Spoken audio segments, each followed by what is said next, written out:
ICC टी20 world cup 2024 के आगाज़ पे मैंने कहा था कि ये अपसेट्स का वर्ल्ड कप कहलाएगा और अब तक ऐसा ही दिखाई देने लगा है। गुज़िश्ता मैच में पाकिस्तान को अमेरिका के हाथों शिकस्त का सामना करना पड़ा और इससे पहले अगर आप नताइज देख लें तो अब तक हैरान कौन रहे हैं। यूएसए ने इससे पहले जो सबसे बड़ी अपसेट शिकस्त दी थी वो टी20 वर्ल्ड कप के आगाज़ से पहले बांग्लादेश के खिलाफ लगातार 2 कामयाबियाँ हासिल करके दी थी। और उसके अलावा टी20 वर्ल्ड कप 2024 में भी अब तक अपसेट्स दिखाई दे रहे हैं, जिनमें सबसे बड़ी मिसाल आज का मैच है जिसमें आयरलैंड की टीम जो कि फुल स्टेटस रखती है और टेस्ट नेशन है और दुनिया की टॉप 12 टीमों में शुमार होती है, आज वो कनाडा के हाथों शिकस्त से दो चार हुई है। गो के ये अपसेट शिकस्त है, लेकिन इससे पाकिस्तान को बहरहाल बहुत बड़ा फ़ायदा हो गया है।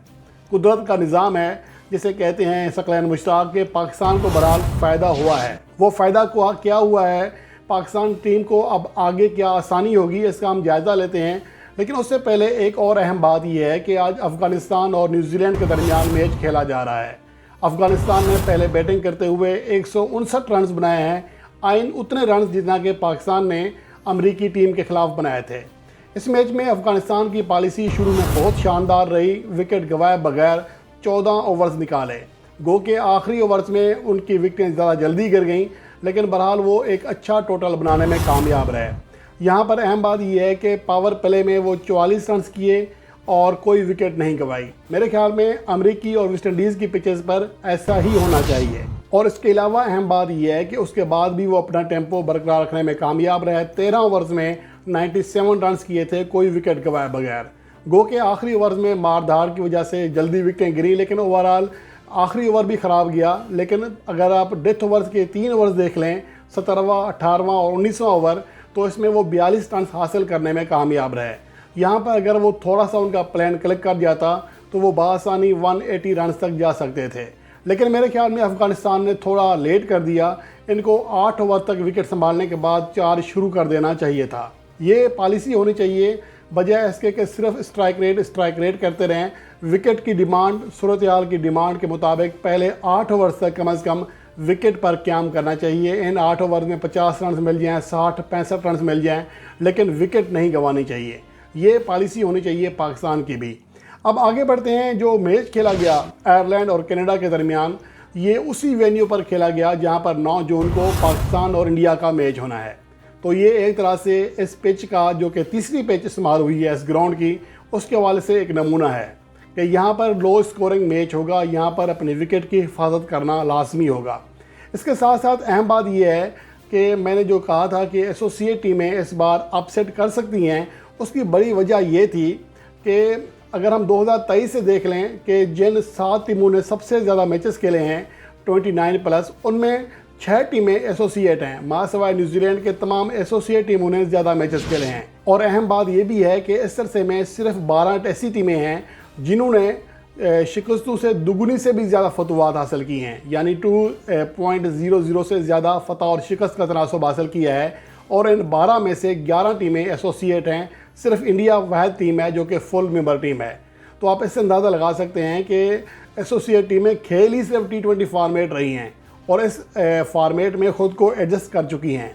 आज का जो मैच था, इसमें एक अहम खिलाड़ी था कनाडा का आरोन जॉनसन। अगर आप उनका रिकॉर्ड देख लें तो 18 मैचेस खेले हैं, मजमूई तौर पर 2 सेंचुरियाँ, 5 फिफ्टियाँ हैं, 164 का स्ट्राइक रेट है, लगभग 47 की एवरेज है और 18 इनिंग्स में 74 चौके, 48 छक्के लगा चुके हैं। तो आप इससे अंदाज़ा लगा सकते हैं कि आरोन जॉनसन का एतमाद किस लेवल को छू रहा होगा।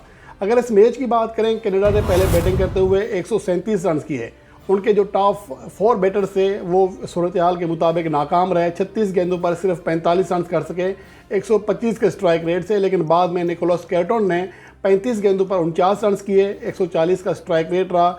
जबकि शहरियार मोवा जो के विकेट कीपर हैं, 36 गेंदों पर 37 रन करने में कामयाब रहे।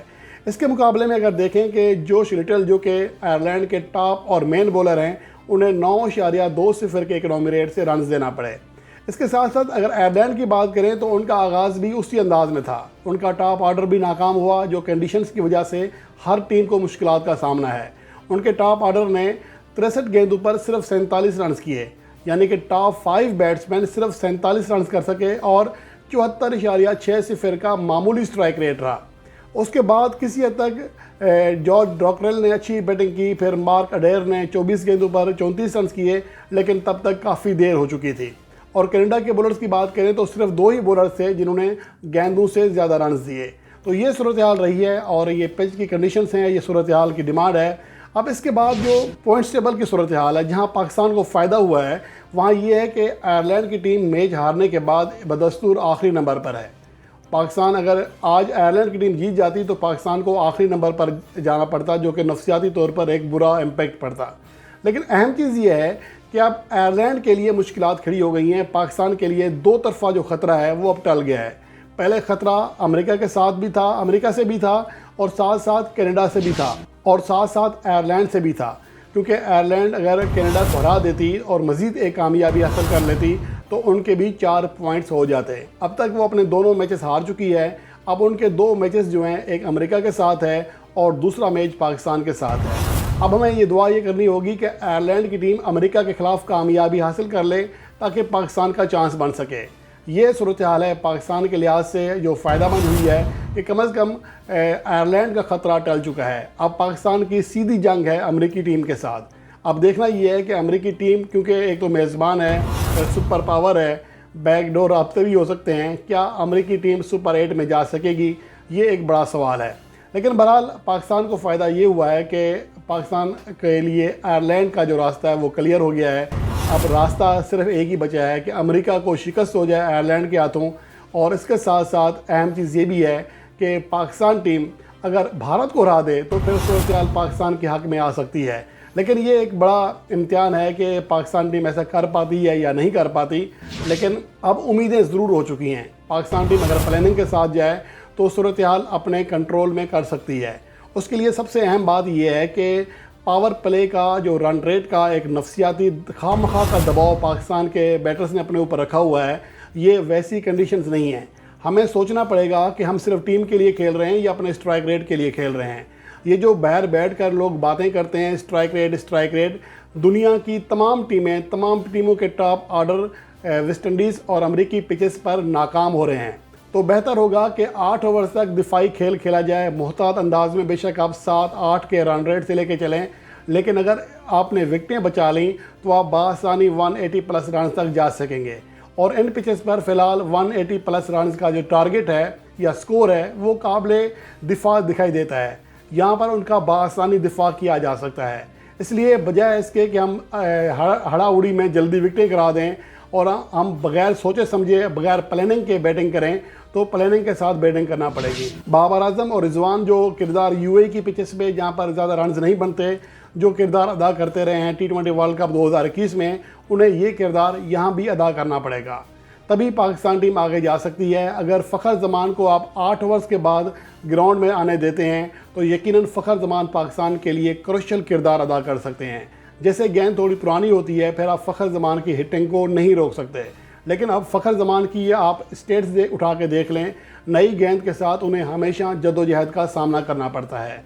मुझे लगता है कि शायद उस्मान खान को उतना ज़्यादा मसला ना हो, लेकिन उस्मान खान को भी सूरत हाल और पिच की कंडीशन को समझ कर ही शॉट खेलना चाहिए। शुरू के अगर 5 से 6 ओवर आपने अच्छे अंदाज में गुजार लिए तो फिर पाकिस्तान टीम के लिए मुश्किलात नहीं होंगी। और यही वो फार्मूला है जो कि पाकिस्तान को सुपर 8 मरहले में ले जा सकता है।